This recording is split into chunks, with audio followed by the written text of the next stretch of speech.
그렇지 않으면 1차 교정은 예방진료가 아닌 되고 맙니다. 1차 교정만이 활용할 수 있는 무기에 대해서는 꼭 말씀을 드리고 싶습니다.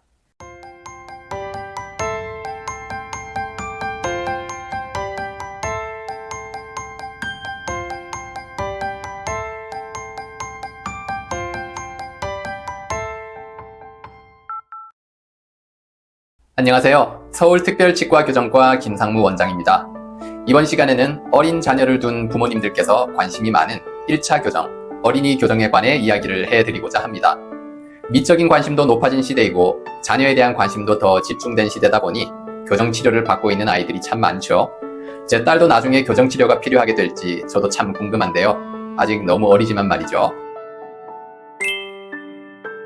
1차 교정은 성장기 교정, 조기 교정, 예비 교정, 예방 교정 등 다양한 이름으로 불리며 턱 교정이라고 부르는 곳도 있습니다. 브라켓 장치를 붙이고 와이어를 연결하든 투명 교정 장치를 이용하든 영구 치열기에 모든 치아를 움직이는 본격적인 교정, 즉 우리가 잘 알고 있는 일반적인 교정법을 2차 교정이라고 부른다면 그보다 앞서 어릴 때 먼저 행하는 교정이라고 해서 1차 교정이라고 합니다. 예비 교정도 비슷한 의미의 이름이겠네요. 대개 5세에서 10세 정도의 어린 시기에 하게 되니까 조기 교정 또는 성장기 교정이라고 부르기도 하고 그냥 두면 커지게 될 교정적 문제점을 예방한다는 측면에서 예방 교정이라고도 하는 것입니다.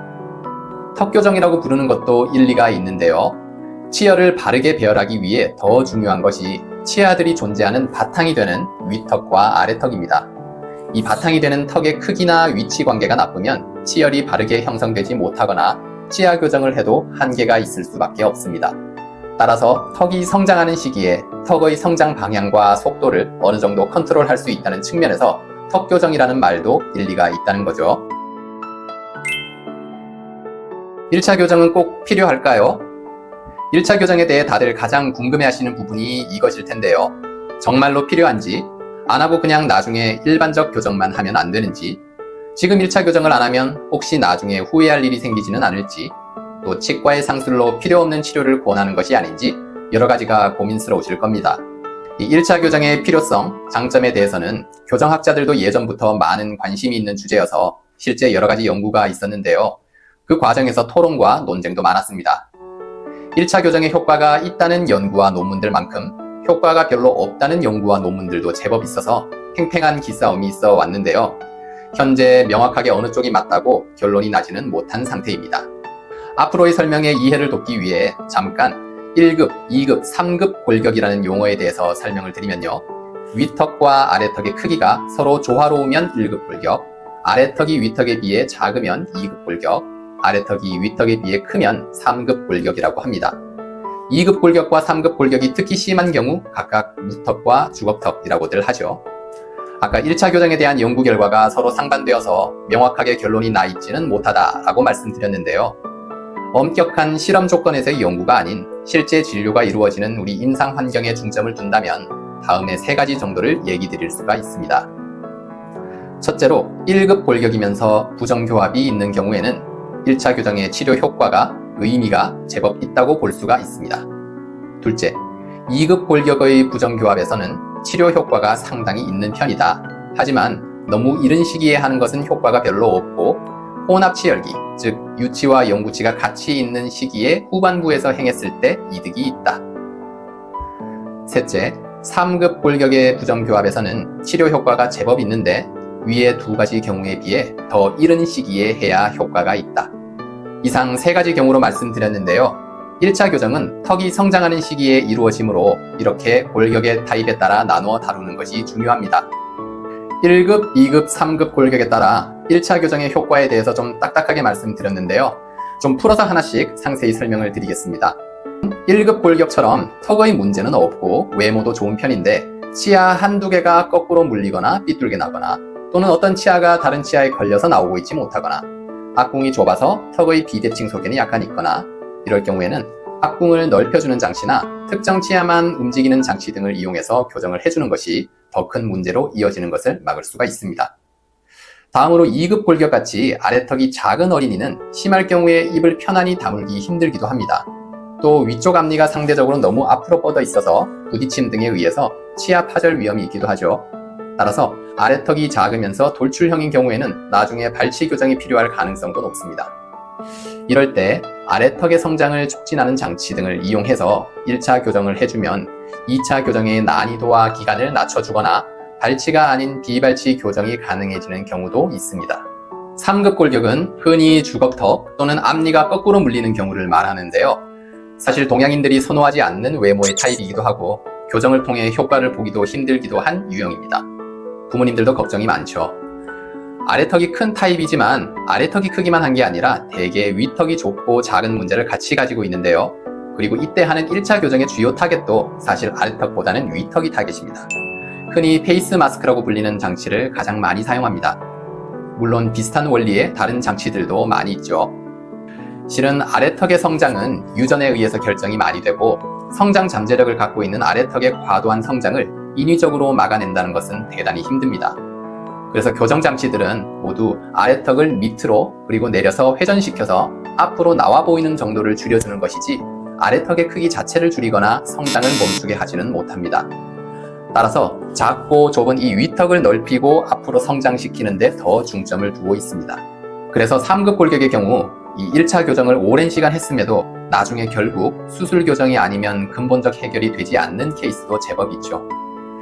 이런 경우에는 많은 실망을 하시게 되는데요. 들인 시간과 노력을 생각하면 부모님도 아이도 그리고 진료한 치과의사도 그런 실망감에 좀 빠질 법합니다. 교정 치과의사는 가족력, 즉 유전에 대한 것을 잘 살피고 본인의 경험을 기반으로 최대한 예측을 하지만 명확한 예측법은 없습니다. 다만 너무나 명확히 나중에 수술이 필요할 것으로 보일 정도로 지금 주걱턱 성향이 강하면 1차 교정은 물론 청소년기에 2차 교정도 하지 않고 그냥 관찰하자는 결론을 내기도 합니다. 하지만 그렇지 않고 조금이라도 가능성이 있을 때는 되도록 초기에, 즉 6세에서 9세 사이에 1차 교정을 들어가는 것이 좋습니다.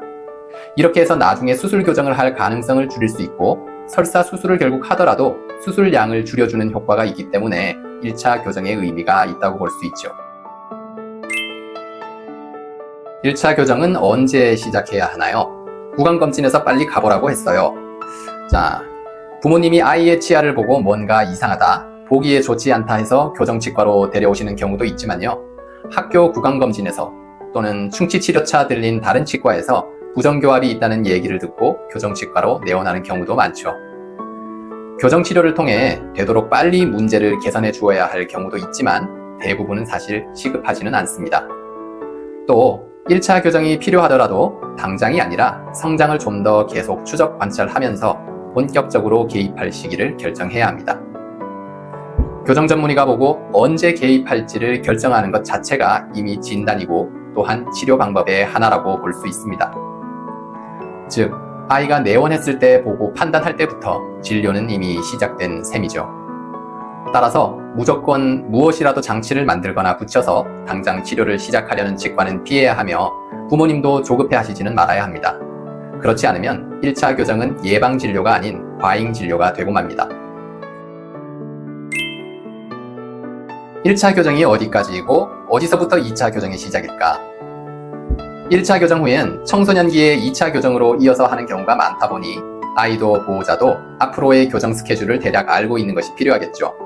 또 교정 치료비의 문제도 현실적으로 결부되는 부분이다 보니까 애매한 경우에 분쟁이 되기도 합니다. 이 1차 교정은 성장기에 이루어지므로 장치를 착용하면서 성장을 추적 관찰하게 되어 기간이 비교적 긴 편입니다. 하지만 그 긴 기간 동안 치과에 자주 오는 것은 아니지만 말이죠. 이 사용한 1차 교정 장치의 효과가 충분히 나타났고 또 효과가 유지되는 것을 확인하는 것이 필요하기 때문에 상황에 따라 다르다 보니 딱 언제까지 1차 교정을 종료하겠습니다 라고 잘라 말할 수는 없습니다. 사용하는 장치도 턱의 성장을 촉진 제어하는 장치뿐 아니라 흔히 쓰는 브라켓 와이어를 일부분 붙여 같이 쓰는 경우도 있기 때문에 사용하는 장치를 기준으로 여기까지는 1차, 여기부터가 2차 교정이라 할 수도 없는 것입니다. 그럼 대체 어디까지가 1차 교정이라고 해야 할까요? 1차 교정을 행한 치과의사가 1차 교정의 목적이었던 턱의 조화로운 성장, 나중에 더 큰 문제를 야기할 치아의 위치 수정, 그리고 안정적인 유지까지 달성했다고 판단하는 시기, 거기까지입니다. 그 이후에 좀 쉬다가 2차 교정이 필요할지, 필요하다면 언제부터 시작할지를 상담하게 되죠.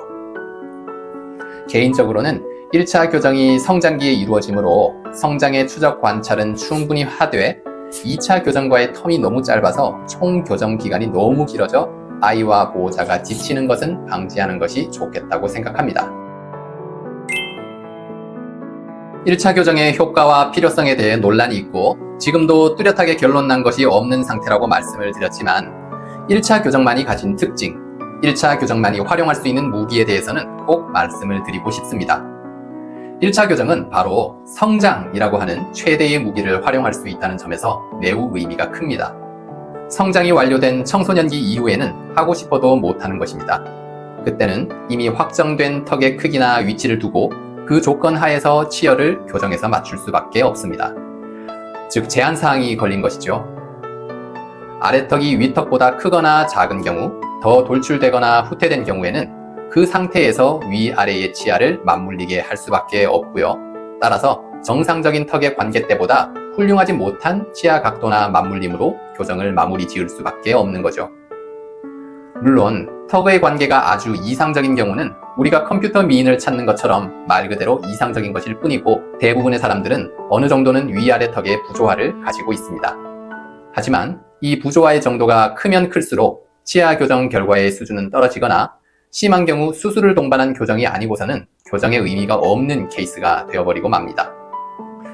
그렇기 때문에 성장이라는 무기를 이용할 수 있을 때 이용하여 턱의 조화로움을 찾아주는 1차 교정은 장점이 분명히 있는 치료라고 하겠습니다.